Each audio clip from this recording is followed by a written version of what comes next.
Bonjour à toutes et à tous et bienvenue dans l'École du Futur, ravi de vous retrouver. Voici le programme du jour. On va commencer d'abord par notre focus. Et si l'aventure se jouait désormais sur le toit des gratte-ciel, dans des zones interdites ou au cœur de lieux secrets, là où peu nombreux sont ceux qui osent s'y aventurer, de l'escalade de la Tour Eiffel à l'exploration de la zone d'exclusion de Tchernobyl.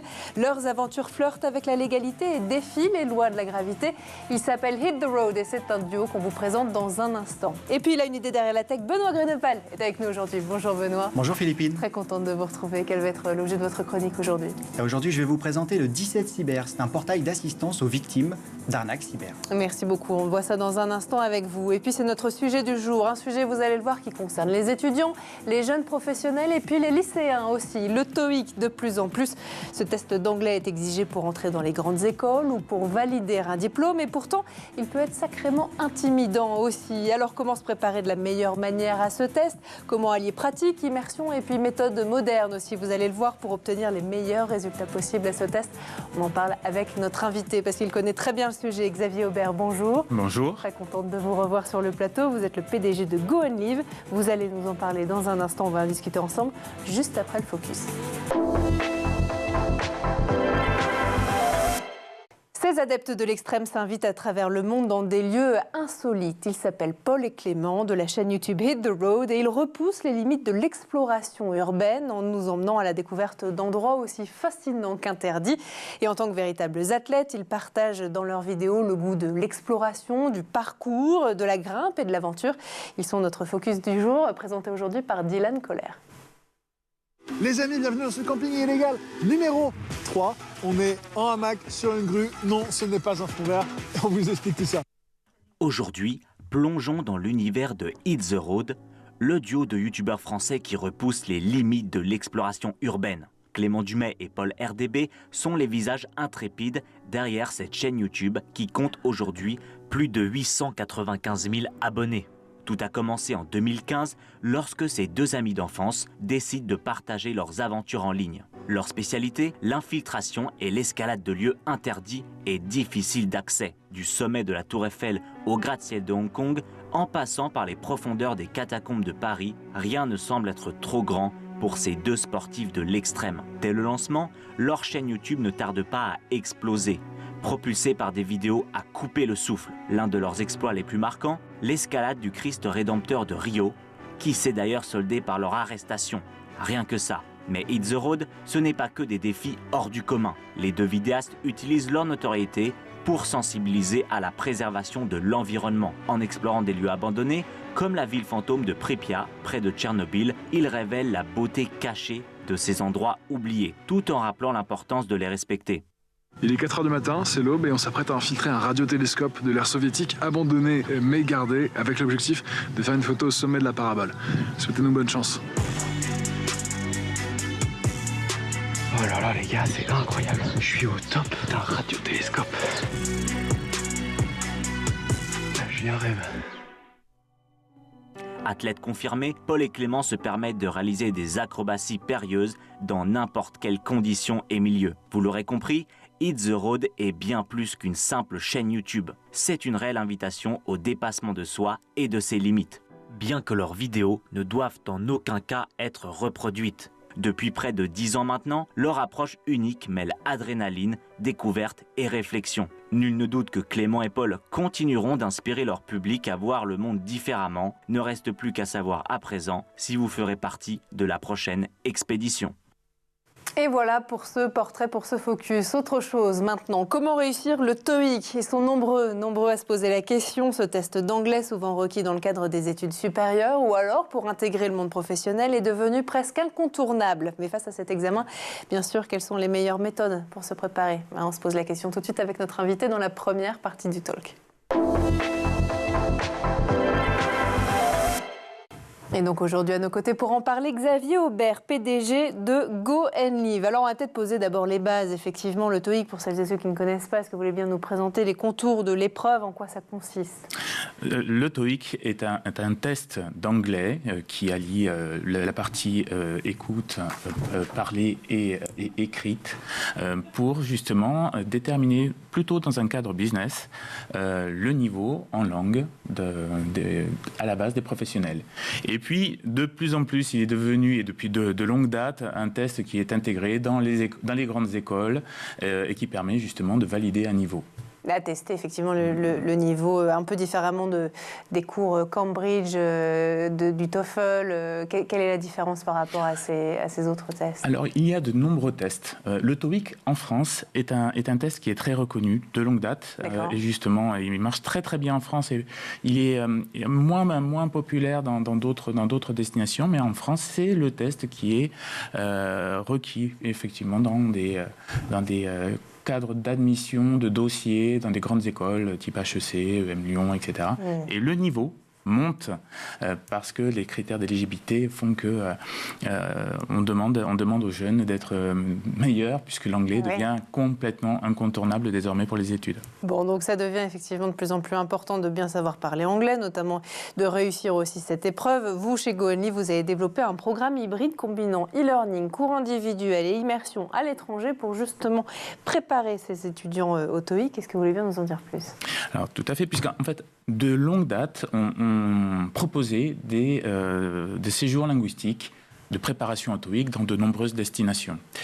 Et on s'est dit finalement, apprendre l'anglais, progresser en anglais sur une courte période telle qu'un séjour linguistique qui tend à être de 1 à 2 semaines, c'est un peu court, c'est un vrai boost. C'est vraiment quelque chose de performant, mais on s'est dit, améliorons notre offre, notre proposition, et proposons un parcours à ces jeunes, de manière à ce que, en fonction des disponibilités de chacun et du côté pratique de la solution, on arrive à leur proposer un parcours qui dure 8 semaines, un trimestre, voilà. Et donc, on a fait un test initial.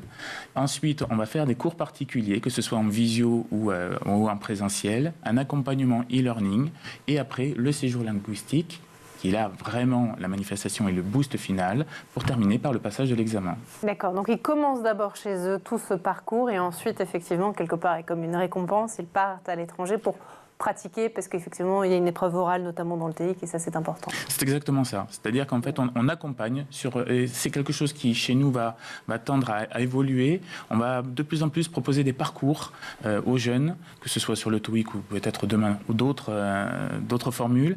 Mais l'idée étant de les accompagner d'un point de vue pédagogique et de pouvoir apporter la preuve entre le test initial et le test final du progrès effectivement constaté. Alors, ETS est l'organisme officiel du test TOEIC et sa certification garantit en fait la qualité de l'examen. Vous collaborez avec eux, c'était une obligation, une nécessité, même une évidence? C'est une évidence. Ouais. Si on parle de TOEIC, c'est ETS, c'est les parcours ETS, c'est les guides et méthodologies ETS, c'est l'e-learning d'ETS. Donc c'est vraiment l'évidence. Clairement, si on veut amener la progression et l'augmentation du résultat à leur examen, rien de mieux que de travailler sur leur pédagogie. Ouais. Et aujourd'hui, les résultats que vous voyez des élèves qui participent à vos programmes sont positifs. Entre le moment où ils passent le test de positionnement et la sortie, le passage du TOEIC, il y a des vrais progrès? Il y a des vrais progrès. Alors, historiquement, sur les lycéens et étudiants, on avait uniquement le séjour linguistique. C'est dans le cadre de la formation professionnelle qu'on a lancé, historiquement, cette formule hybride. D'accord. Avec le CPF et ce genre de choses. Et au vu des résultats obtenus, on s'est dit, mais pourquoi ne pas le lancer également pour les jeunes, et ça leur permet d'avoir des meilleurs dossiers pour Parcoursup, ça leur permet parfois d'être diplômés ou d'être admis dans des grandes écoles, donc il y a de nombreuses vertus, et c'est plus souple, moins one shot. Oui. C'est vrai que bien souvent on se dit une semaine, bon, est-ce que c'est la meilleure méthode pour apprendre? C'est ce que j'allais vous dire, effectivement. Et là justement, on répond justement à de nombreuses contre-argumentation que pourraient nous donner les clients. On amène vraiment quelque chose de positif, d'hybride et de souple. Vraiment, on s'adapte en fonction de chacun. C'est vraiment du personnalisé. Si la personne veut faire 1h30 tous les samedis pendant 8 semaines et puis après partir en séjour et gérer son e-learning quand il a de la disponibilité, c'est parfait pour lui. Ouais. Et où est-ce qu'ils partent alors justement? Dans des pays anglo-saxons ou ça peut être un peu partout dans le monde à partir du moment où ils pratiquent l'anglais dans des familles? On le fait dans des écoles de langue internationale, donc où on va apprendre l'anglais. C'est essentiellement des pays anglo-saxons, mais pas que, puisqu'on a bien sûr Brighton, Malte, qui est un pays anglophone, mais on a ce séjour-là à Toronto. On peut le proposer dans d'autres pays comme l'Afrique du Sud, comme les États-Unis ou Honolulu, puisqu'on a ces programmes-là de parcours. Voilà. Mais on a aussi Bali et l'Occitanie, puisqu'on a aussi tout un réseau dans le groupe de familles anglaises qui vivent en Occitanie et qui peuvent recevoir nos jeunes en immersion dans leur famille pendant une semaine. Ils vont faire de la préparation au TOEIC en famille, auront eu en amont des visios avec cette famille-là et avoir une vraie progression. Mais donc c'est des familles anglo-saxonnes? Familles généralement anglaises ou irlandaises qui sont venues s'installer dans le sud-ouest. D'accord. Voilà. Bon. Quelles sont les principales difficultés auxquelles sont confrontés les étudiants lorsqu'ils préparent le TOEIC? Qu'est-ce que vous remarquez? Est-ce que c'est justement le fait de pratiquer une langue, et notamment à l'oral, de lutter contre sa timidité, ou est-ce que c'est justement de comprendre les codes de cet examen qui n'est pas forcément facile non plus? Vous avez un peu tout cerné. C'est un examen qui a ses spécificités. Et puis après, très clairement, il y a l'écrit, où là... Certains peuvent être très forts. Après, il y a l'oral qui peut être très complexe pour certains, puisque c'est une méthodologie. Et là, le séjour linguistique va être un vrai bain qui va permettre de donner à la fois le boost, mais aussi l'oreille, la confiance en soi, c'est essentiel. Quand on part en séjour linguistique, il y a quelque chose qui va au-delà de la langue. On y va pour acquérir un déclic, on y va aussi pour acquérir un peu plus de confiance, pour parler, pour être en immersion totale, parce qu'il y a les cours, mais il y a dehors, il y a les familles, il y a tout ce que l'on fait quand on arrive sur place. Peut-être moins en Occitanie, du coup. Moins en Occitanie, mais quand même quand ils arrivent dans une famille anglophone. Et qui sont en immersion dans cette famille. Vraiment, c'est du one-to-one. Donc, ils vivent avec eux, ils mangent avec eux, ils font des activités avec eux. C'est quand même un vrai boost en anglais. Donc, la clé, vous dites, de ça est justement le fait de parler anglais, de pratiquer. En fait, c'est justement cette immersion. C'est ce que vous recommandez, plus que des cours particuliers, plus qu'une formation d'une semaine où on se met devant son livre de révision du TOEIC. C'est l'immersion qui est la clé. Disons que l'immersion est un vrai outil. On est complètement convaincu chez nous, puisque c'est ce que l'on fait depuis toujours. Néanmoins, on est très très ouvert aux autres méthodologies, pour de multiples raisons. Parce que c'est vrai que croiser la méthodologie d'apprentissage d'une langue, que ce soit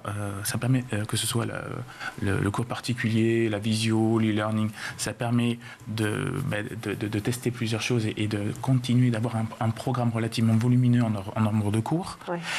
Et puis après, on est très ouvert justement à ça. Et puis, c'est vrai que ça permet aussi d'avoir un prix de vente plutôt que de partir 8 semaines en séjour. Ça permet quand même d'avoir quelque chose qui reste quand même plus cohérent avec le budget du plus grand nombre. Surtout qu'il est de plus en plus limité, ce budget, en ce moment.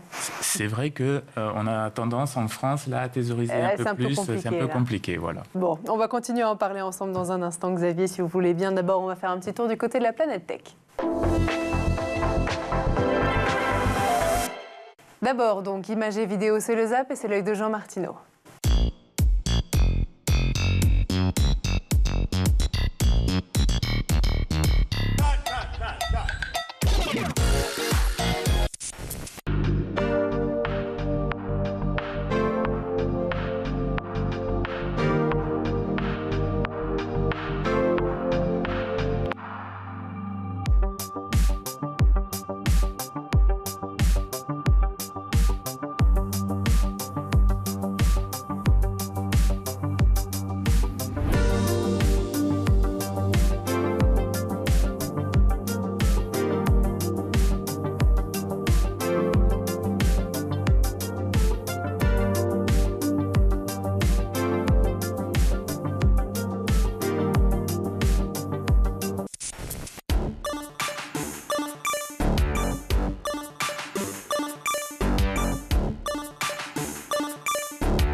on est de retour toujours sur le plateau de l'École du Futur et en compagnie de notre invité aujourd'hui, Xavier Aubert, PDG de Go on Live. Xavier, juste avant de reprendre nos discussions, on va laisser place à la chronique de Benoît Grunemval, qui a une idée derrière la tech. Benoît, au programme aujourd'hui, pour faire face à l'augmentation des cyberattaques et des cyberarnaques, l'État a lancé le 17 Cyber, le 17 décembre 2024. Ce service s'adresse aux victimes de cybermalveillance. Quel est le contexte de ce lancement ? Eh bien, il y a effectivement une multiplication des atteintes numériques aux biens. Alors, on va appeler ça les escroqueries, les arnaques en ligne. Elles ont augmenté entre 2016 et 2023 de 8% en moyenne par an. Et de l'autre côté, il y a des atteintes numériques à la personne, c'est-à-dire le harcèlement, les injures, les menaces, la discrimination. Et elles ont progressé de 9% en moyenne chaque année dans le même intervalle. Donc c'est important, ce sont des chiffres qui ont été publiés en avril 2024. Et cette cyberdélinquance concerne toutes les couches de la population. 47% des victimes de préjudices financiers en ligne sont âgées de moins de 44 ans. Donc il faut bien sensibiliser les jeunes. Et les atteintes numériques à la personne visent quant à elles 67% de femmes. Ah oui.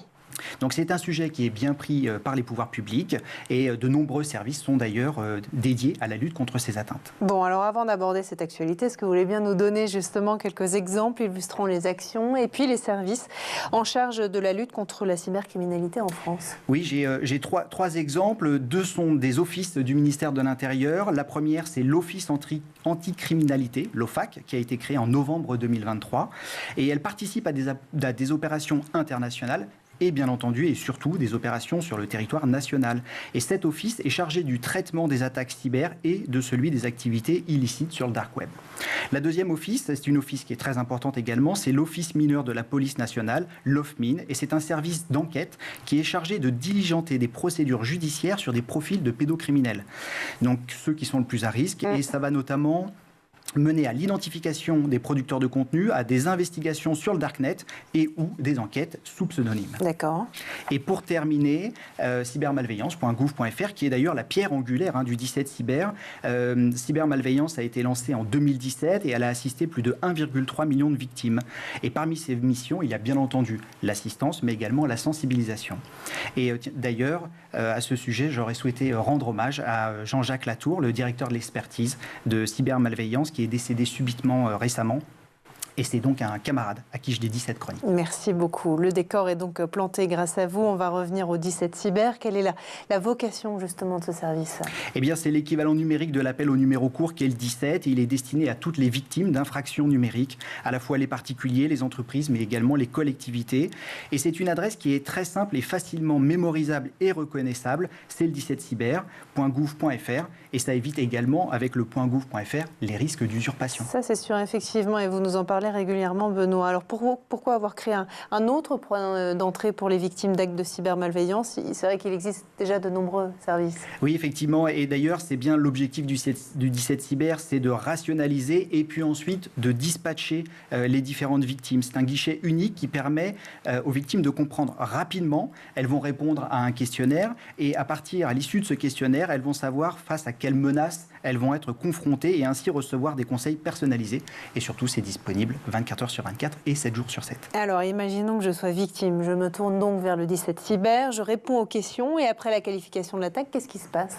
Eh bien, si le diagnostic confirme la gravité des faits, les victimes peuvent échanger par chat avec un policier ou un gendarme et ensuite, ils pourront disposer de conseils, mais également d'accompagnement pour engager des démarches de judiciarisation si c'est nécessaire. Et c'est bien ça la nouveauté du 17 Cyber comparé à d'autres plateformes, c'est cet accompagnement véritable des forces de l'ordre. D'accord, et il se veut aussi accessible au plus grand nombre, de ce que j'ai compris. Comment est-ce que c'est rendu possible tout ça ? Eh bien, pour que le 17 Cyber devienne un réflexe, il faut qu'il soit connu. Et donc, si vous êtes en charge d'un site internet, eh bien, vous pouvez proposer à Cybermalveillance d'y ajouter un module qui sera placé sur votre site et celui-ci agira comme un raccourci vers le 17 Cyber. Ça va faire gagner du temps et faire connaître également le service. C'est important. On rappelle le site internet, donc 17cyber.gouv.fr. Merci beaucoup, Benoît, pour cette chronique. Et on lance tout de suite ensemble, justement, tous les trois, la deuxième partie du talk. Est-ce que vous avez déjà passé votre TOEIC ? Benoît? Non. Mais par contre, je suis souvent allé à l'étranger et je pense que je confirme que c'est bien ça qui m'a débloqué au niveau de l'anglais. C'est vrai, le côté immersif de se retrouver dans la culture. Complètement. Et puis le côté de ne pas avoir le choix quand on est aux États-Unis ou dans une réunion internationale et qu'il n'y a que des confrères qui sont anglais, eh bien, c'est là un moment où on va se lancer et on va faire le pas entre la théorie et la pratique. A priori, effectivement, quand on n'a pas le choix, j'imagine que ça aide. Est-ce que vous voyez justement de plus en plus, parce qu'on parlait tout à l'heure du contexte économique qui faisait que peut-être les familles vont peut-être un peu moins, en tout cas cette année ou dans les prochaines semaines, dans les prochains mois, mettre leurs enfants dans des programmes comme le vôtre. Quel est le point de vue sur la situation aujourd'hui, Xavier?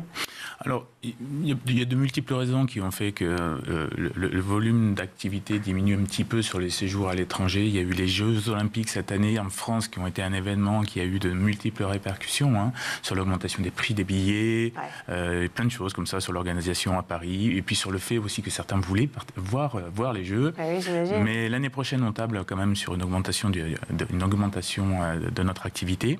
Mais néanmoins, nous devons d'adapter notre offre par rapport aux besoins qui sont de plus en plus personnalisés, avec des séjours pour certains qui sont plus courts. Donc forcément, en ajoutant cette partie hybride, ça permet malgré tout d'obtenir le résultat final qui est attendu. Non seulement le côté progression en langue, et puis toujours d'avoir quand même malgré tout un séjour linguistique. Donc on est en train de travailler vraiment sur un développement. Notre stratégie va dans ce sens-là. Un petit programme sur mesure justement pour continuer à croître. Est-ce qu'il y a pour les parents peut-être qui nous regardent une sorte de garantie quand je mets mon enfant chez vous pour qu'il passe son TOEIC, quelles sont ses chances d'avoir un bon résultat? Alors, il y a forcément déjà le fait que on s'associe à TOEIC, on travaille avec la méthodologie TOEIC, et puis après, on a, nous, de longue date, toute une certification qualité. On est certifié AFNOR, on est membre de l'UNOCEL, nous sommes des organismes CLC et NACEL. Le plus jeune des deux, CLC, a seulement 52 ans et NACEL en a 68. Donc, si on est là, c'est quand même qu'on continue à répondre à tous les objectifs que nous confient les parents et d'être malgré tout toujours séduisant pour les jeunes. Donc, c'est vrai que ce sont des garanties que l'on peut offrir. C'est pas toujours facile, d'ailleurs. Après, il faut que les jeunes travaillent aussi, il faut que la volonté y soit, mais c'est tout ça que nous essayons quand même malgré tout d'adapter et d'adapter aussi dans ces programmes personnalisés dont on parle. Il faut vraiment que ça soit compatible avec l'emploi du temps, avec la motivation. Enfin, il faut que ce soit adapté. Oui, parce qu'on peut imaginer aussi que travailler derrière un écran et notamment des langues, il faut donner envie aussi à ces jeunes de vouloir. Comment vous faites? Est-ce que ça passe par des jeux, de la gamification, par un contact visuel à un moment ou un autre avec un professeur particulier en vidéo? C'est exactement ça. Il y a des suivis. Et puis, c'est vrai que les méthodologies des learning on va de plus en plus vers des modules plus courts, des modules de micro-learning. On va de plus en plus sur quelque chose de très ludique qui marie la vidéo, qui marie...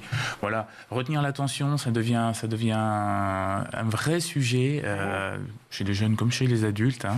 Donc, arriver à avoir déjà, le fait que ce soit compatible avec les téléphones, on entre quand même malgré tout dans un outil qui est beaucoup plus pratique, utile, qu'on peut utiliser partout. Donc, on va vraiment dans ce sens-là. Bon, le TOEIC, on en a parlé aussi, était auparavant perçu comme un test plutôt tourné business, c'est vrai, et entreprise.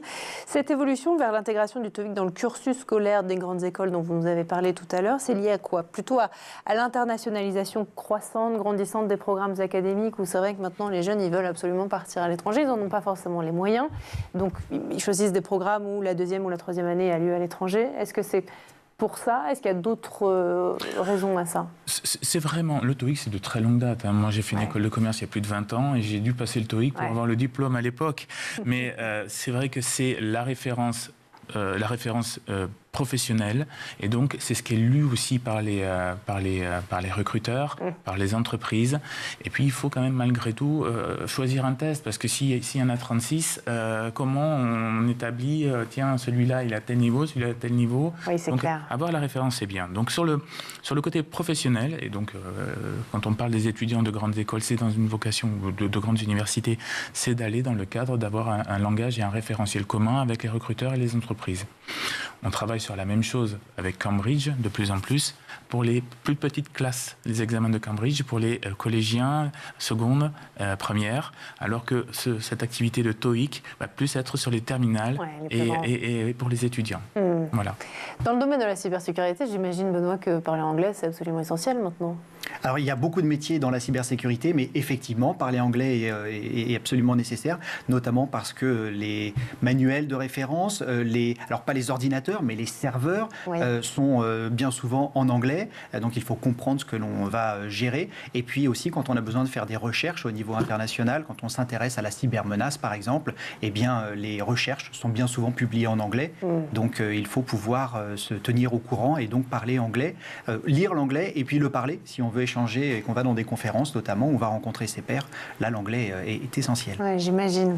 Quelles sont les destinations les plus populaires pour les séjours à l'étranger en ce moment-là? Est-ce que justement, on parlait des Jeux Olympiques, la France, ça a été un booster de l'attractivité du pays, notamment à l'étranger? La France présente plusieurs atouts. Alors, sans partir à l'étranger, effectivement, on n'est pas dans une immersion, mais bon, on peut l'être quand même. Mais la France a de multiples avantages. C'est que c'est pratique, c'est moins loin, il y a moins de transport, on peut avoir des séjours plus courts et c'est donc moins cher. Mais après, la destination numéro 1 reste quand même le Royaume-Uni, la Grande-Bretagne. On a Malte qui fonctionne très très bien parce qu'on est seulement à 3h30 de Paris. Ouais, on est toujours en Europe, il fait beau et les professeurs sont d'un bon niveau puisqu'ils sont aussi diplômés des écoles et des méthodologies britanniques.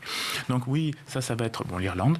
Et puis après, on va aller sur des budgets un peu plus importants à cause du transport notamment, mais sur les États-Unis et le Canada.